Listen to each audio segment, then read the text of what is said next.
말씀은 구약성경 역대하 22장 6절부터 12절 말씀까지입니다. 구약성경 역대하 22장 6절부터 12절 말씀까지입니다. 우리 10절부터 12절 말씀 같이 읽고 말씀 나누겠습니다. 10절부터 12절까지 읽겠습니다. 아하시아의 어머니 아달랴가 자기의 아들이 죽은 것을 보고 일어나 유다 집의 왕국의 씨를 모두 진멸하였으나 왕의 딸 여호사브앗이 아하시아의 아들 요아스를 왕자들이 죽임을 당하는 중에서 몰래 빼내어 그와 그의 유모를 침실에 숨겨 아달랴를 피하게 하였으므로 아달랴가 그를 죽이지 못하였더라. 여호사브앗은 여호람 왕의 딸이요 아하시아의 누이요 제사장 여호야다의 아내이더라. 요아스가 그들과 함께 하나님의 전에 6년을 숨어 있는 동안에 아달랴가 나라를 다스렸더라. 아멘. 우리가 지난주 말씀을 통해서 여호람이 죽고 그의 막내 아들 아하시아 또는 여호아스라고 하는 그 아들이 유다의 8번째 왕이 되었죠. 그런데 아하시아는 그의 어머니이자 아합의 딸인 아달랴의 영향을 받아서 역시나 하나님을 기쁘시게 하지 않고 악을 행하는 왕이 되었습니다. 또 뿐만 아니라 할아버지 때 실패했던 그 길라 라못의 원정 전쟁을 북이스라엘의 요람 왕의 제안으로 거기를 같이 나갔다가 결국 요람이 이제 그 전쟁에서 큰 부상을 입게 되죠. 결국 그 자기 뜻대로 자기 힘으로 뭔가 이렇게 다 될 것처럼 여겼는데 막상 나가보니까 그게 아니었다는 거죠. 하나님이 그 모든 것들을 다 아시고 그걸 이미 다 이렇게 막으시는 거죠. 하나님의 뜻대로 이루어질 수 있도록 우리가 이거 내려놔야 되는데 그러지 못하는 모습들을 저희가 봅니다. 오늘 본문의 말씀도 역시 마찬가지로 이제 그런 이야기예요. 길라 라못에서 부상을 입었던 그 요람은 6절에 보니까 요람이 아람왕 하사엘과 싸울 때에 라마에서 맞아 상한 것을 치료하려 하여 이스라엘로 돌아왔더라. 아합의 아들 요람이 병이 있으므로 유다왕 여호람의 아들 아사랴가 이스라엘에 내려가서 방문하였더라 그랬습니다. 이제 부상을 입고 이스라엘로 옵니다. 그러니까 길라 라못 전쟁은 이제 요단 동편이고 이제 이스라엘은 요단 서편이죠. 그래서 그 전쟁을 피해서 이제 부상을 치료하기 위해서 이제 치료하러 왔지요. 여기 보면은 본문에서는 여기 지금 아하시아가 다시 아사랴로 이렇게 기록이 되어 있어요. 이것도 역시 이제 좀 필사 오류라고 이제 이렇게 생각을 합니다. 그러니까 여기 유다 왕 여호람의 아들 아사랴가 아니라 아하시아가 맞습니다. 그래서 다른 한글 성경들에서는 여기를 이제 아하시아로 번역을 했고 대부분의 그 히브리어 사본들 그리고 70인역 등에서는 여기를 전부 다 이제 아하시아로 이렇게 고쳐서 이렇게 번역을 하고 있습니다. 7절에 아하시아가 또 요람에게 감으로 해를 입었으니 이는 하나님께로 말미암은 것이라 그랬습니다. 그런데 요람을 문병 갔던 요람이 이제 부상을 입어가지고 치료받고 있는데 거기에 가서 이 아하시아가 위로하려고 갔는데 거기에서 해를 입었다 이렇게 기록을 하고 있습니다. 요 해를 입었다 다른 번역 성경에 보면 그러나 이 문병이 오히려 그에게는 치명적인 화가 되고 말았다. 현대인의 성경에 보니까 이렇게 되어 있고요. 그런데 아하시아가 요람을 방문한 그 길은 아하시아에게 그만 죽음의 길이 되었다. 쉬운 말 성경에 이렇게 되어 있고 아하시아가 요람을 찾아갔다가 죽게 됐는데 라고 이제 우리말 성경에 이렇게 번역됐습니다. 그러니까 지금 이 요람을 찾아가 가지고 거기에서 이 아하시아도 역시 죽게 됩니다. 그 뒤에 7절 하반절에 보니까 아하시아가 갔다가 요람과 함께 나가서 님시의 아들 예후를 맞았으니 그는 여호와께서 기름을 부으시고 아합의 집을 멸하게 하신 자이더라 그랬습니다. 갑자기 예후란 사람이 등장을 하게 되죠. 여기 요람을 문병 갔다가 아하시아가 이 예후를 만나게 되었다는 게 님시의 아들이라고 되어 있는데 여기도 님시의 손자가 정확하게 말하면 님시의 손자가 맞습니다. 님시의 손자 예후를 이제 만나게 됩니다. 근데 예후는 어떤 사람인가? 그 뒤에 보니까 여호와께서 기름을 부으신 자다. 그리고 아합의 집을 멸하게 하신 자다. 이렇게 기록되어 있습니다. 이 예후에 대해서 열왕기하 9장에 보면 이제 자세히 나와 있는데 선지자 엘리사가 자기 제자 중에 하나를 불러가지고 야, 너 지금 길르앗 라못으로 가라. 그러면 거기에 이제 님시의 손자 여호사밧의 아들 예후가 있을 텐데 그에게 기름을 부어가지고 이 북이스라엘의 왕조, 그러니까 아람 왕조를 이제 치고 새로운 왕을 세워라. 그래서 세워진 게 예후입니다. 그러니까 북이스라엘은 그동안에 계속 하나님을 떠나고 하나님을 섬기지 않는 그런 악한 왕조로 이어져 왔는데 하나님께서 그 왕조를 지금 바꾸시려고 했던 거예요.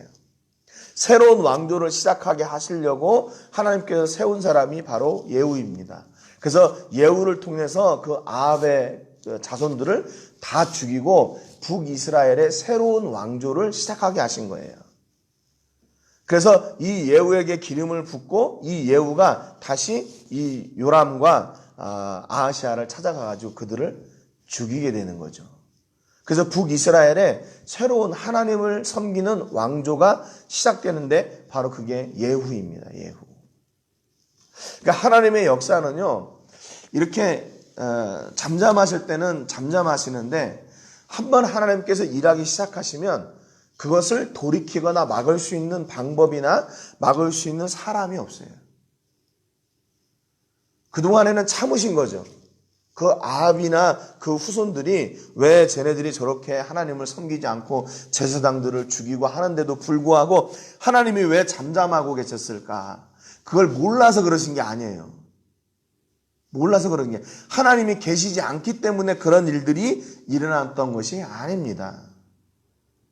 지난주에도 제가 칼럼을 그렇게 썼는데 하나님이 그런 불안한 일들을 보시고요 참으시는 거예요. 뭐 한국 교회가 다 죽고 성도들의 믿음이 떨어지고 그래서 그런 게 아니라 그 몇 사람들의 문제인 겁니다. 하나님이 참고 계시다가 안 된 더 이상 이제 그들이 돌아올 그런 기회가 없으니까 이제 아예 다 청소를 하시고 다시 시작하시는 거예요.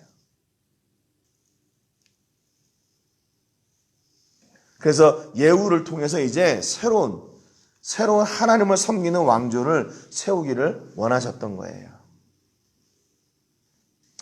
8절에 보니까 예후로 하여금 아합의 집을 심판하게 하실 때 유다 방백들과 아하시아의 형제들의 아들들 곧 아하시아를 섬기는 자들을 만나서 죽였고 그러세요.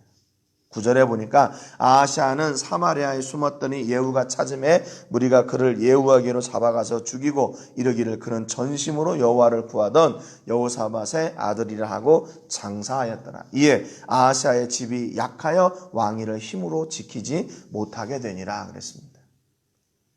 북이스라엘 그 아합의 계보를 다 정리하고 이제 유다의 아하시아 그 족속들 그 왕의 혈통을 이어갈 사람들까지 다 죽게 된 거죠. 그래서 하나님께서 이스라엘이 다시 시작되기를 원하셨던 거예요. 그래서 다시 시작하신 거예요. 다시 시작하셨는데 하나님께서 악한 임금으로 세우기를 원하셨을까요? 그러지 않으실 거라는 거죠. 분명히 선한 임금, 하나님을 온전히 섬기는 임금들이 세워져서 그 가운데서 하나님을 영화롭게 하는 나라로 이스라엘을 세우기를 원하셨다는 거죠. 그래서 북이스라엘은 이제 예후가 왕이 되고 문제는 남유다였어요. 아하시아를 섬기는 또 그의 형제들과 아들들 왕이 될 수 있는 사람들을 다 죽였다요. 그러니까 이제 아하시아의 집이 왕위를 이을 만한 그런 사람들이 없었던 거죠.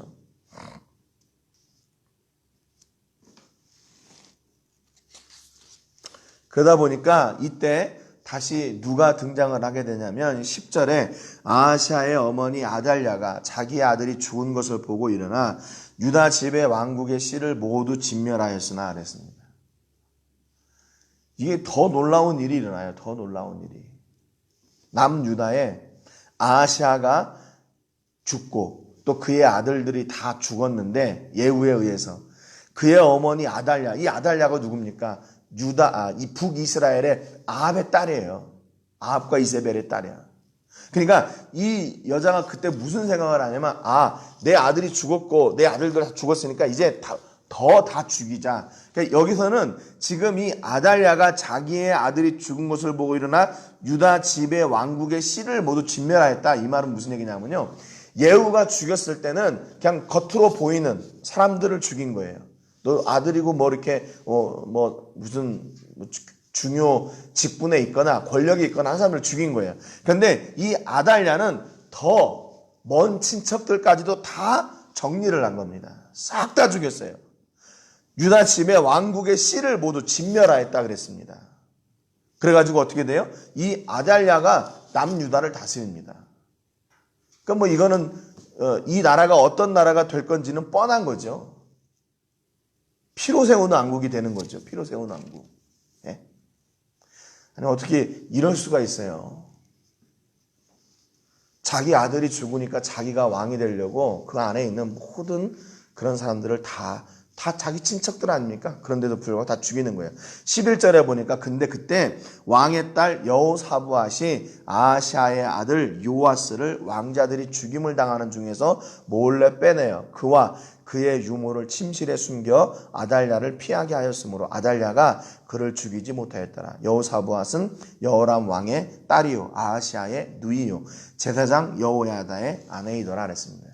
이때 또 어떤 여인이 등장하냐면 여호사부앗이라는 그 여인이 등장합니다.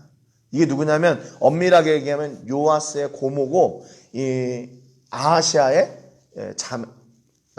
남매지간인 거예요. 그러니까 이 여호사부앗이 그때 이 정세를 딱 보고 이제 유다의 남은 왕가는 누구인가? 그래서 그때 아하시아의 아들 요아스를 유모하고 함께 몰래 데려다가 성전에 둡니다. 왜? 제사장이 아내였으니까. 그래서 그 성전에서 6년 동안 이 요아스가 숨어 지내요. 근데 그때 어떻게 해요? 12절에 보니까 요아스가 그들과 함께 하나님의 전에 6년을 숨어 있는 동안에 아달랴가 나라를 다스렸더라 그랬습니다. 어떻게 보면 아달랴가요, 지금 계획한 대로 모든 것이 다 순조롭게 이루어지는 것처럼 보여요. 예후가 내 앞에 있는 장애들을 다 물리쳤고 이제 내가 더 왕이 될 수 있는 그런 사람들을 다 죽였어요. 그러니까 이제 내가 이제 왕이 돼가지고 잘 다스리고 있구나. 6년 동안 그랬어요. 한 해가 가요. 2해가 가요. 3년이 되고 4년이 되고 5년이 되고 아무런 일도 없어요. 자기가 원하는 대로 다 되어가요. 여러분 이 정도 되면 어떻게 생각할까요? 역시 나는 지혜로워. 나는 똑똑해. 나는 참 시기를 잘 타고나서 내가 그때 그 시기를 놓치지 않고 이렇게 다 정리해가지고 했더니 내가 왕이 되었구나. 자기가 원하는 대로 다 된 줄 알아요. 여러분 지금 계속 그 남유다의 왕들을 통해서 우리가 배운 건 뭐냐면 자기의 뜻대로가 아니라 하나님의 뜻대로라는 거잖아요. 근데 오늘 역시 마찬가지예요. 아달랴도 자기가 다 계획한 대로 다 되는 줄 알고 그것을 만끽하고 있어요. 내가 드디어 왕이 됐다. 거봐라 1년이 지나고 2년이 지나도 아무런 문제가 없지 않냐. 자기 뜻대로 다 이루어지는 것처럼 보였어요. 자기가 원하는 대로 다 된 것처럼 보였어요. 여러분 그런데 그곳에 하나님이 계시지 않았고 그것이 하나님께로부터 말미암은 일들도 아니었어요. 하나님께서 시키신 일도 아니었고 하나님께서 원하시는 일도 아니었어요. 그럼에도 불구하고 6년 동안 하나님이 잠잠하신 거예요. 그러니까 우리가 잠깐 우리가 착각하기를 그러는 거죠. 하나님이 계시지 않고 아니면 하나님이 내 이런 일들도 다 인정해 주시는구나. 여러분 이게 위기예요. 위기. 우리는 분명히 하나님의 선하신 뜻을 찾고 그 길을 따라가야 됩니다. 하나님께 여쭙고 그 길에서 흔들리지 말아야 돼요. 하나님이 원하시는 일을 반드시 해야 됩니다. 그리고 하나님이 원하시지 않는 일은 반드시 하지 말아야 돼요. 그게 빠른 것처럼 보여도 아닌 거죠. 아달랴가 왕이 되고 싶었으면 하나님 앞에 나가서 기도해야 되는데 어떻게 해야 됩니까? 어떻게 해야 됩니까? 그러면 요아스를 하나님께서 세우라고 그러셨겠죠. 그런데 피해 역사를 써내려가고 자기의 마음대로 하려고 그렇게 몸부림치고 하나님이 잠잠하고 계시니까 하나님이 이 일도 인정하시는구나 착각하고 사는 거죠. 여러분, 이게 불행한 인생인 거예요. 불행한 인생. 여러분, 오늘 우리 삶 가운데서 작은 일 하나라도 하나님의 뜻을 여쭙고 하나님의 뜻을 기다릴 줄 아는 은혜가 있기를 주님의 이름으로 축복합니다. 그래서 내가 만들어내는 일이 아니라, 내가 원하는 대로 하는 일이 아니라 하나님이 원하시는 일. 그래서 우리의 기도도 나의 뜻이 아니라 아버지의 뜻대로 되기를 원합니다. 예수님 기도하신 것처럼 그런 기도가 되기를 주님의 이름으로 축복합니다. 그래서 그 순간에 세상적으로는 시기가 느리고 좀 어렵고 힘들고 많은 고난과 고통이 있지만 우리가 하나님이 기뻐하시는 일에 서 있다면 그것으로 말미암아 오히려 감사하고 하나님께 영광으로 나가는 모든 식구들 되시기를 주님의 이름으로 축복합니다. 오늘 기도하실 때는 로뎀 교회를 위해서 기도해 주시고 로뎀 교회를 위해 기도하실 때 그 가운데 있는 우리 성도들 지켜주시고 또 그곳에 다시 복음의 문이 열리게 해주시기를 위해서 기도하시고요. 오늘 말씀처럼 하나님의 뜻보다 하나님의 계획보다 앞서지 않고 서두르지 않고 하나님의 뜻을 여쭙고 기다리고 순종하는 저희가 될 수 있도록 위해서 기도하시기를 바랍니다. 제가 먼저 기도하고 같이 기도하겠습니다. 하나님 아버지 감사드립니다. 오늘 주신 귀한 말씀을 통해서 다시 한번 우리가 하나님의 말씀을 듣고 하나님의 말씀을 순종하며 하나님이 원하시는 일을 하기를 다시 한번 우리 아버지 앞에 고백합니다. 잠깐 하나님이 잠잠하시고 참아주시는 그 기간으로 인해서 악한 일을 행하는 중에도 자기의 뜻대로 이루어졌다고, 자기가 원하는 것을 성취했다고, 내가 원하는 것을 가졌다고, 이루었다고 장담하고 그것이 악한 일임에도 선한 일처럼 여겨지고 그것을 정당화시키는 그런 불행한 일은 없었습니까?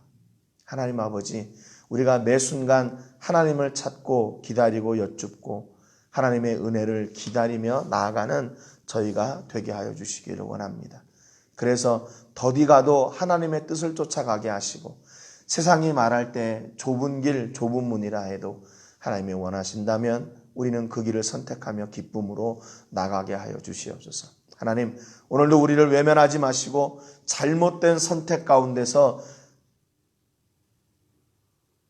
만족하는 그런 일이 없도록 저희와 늘 동행하시고 친히 님시의 손자 예후를 통해서 유다 왕의 이스라엘 왕의 계보를 끊으신 것처럼 강권적으로 역사하셔서 하나님이 친히 주장하시고 이루시는 일이 우리 가운데 이루어지게 하여 주시옵소서. 모든 영광을 하나님께 드리며 예수님의 이름으로 기도합니다. 아멘.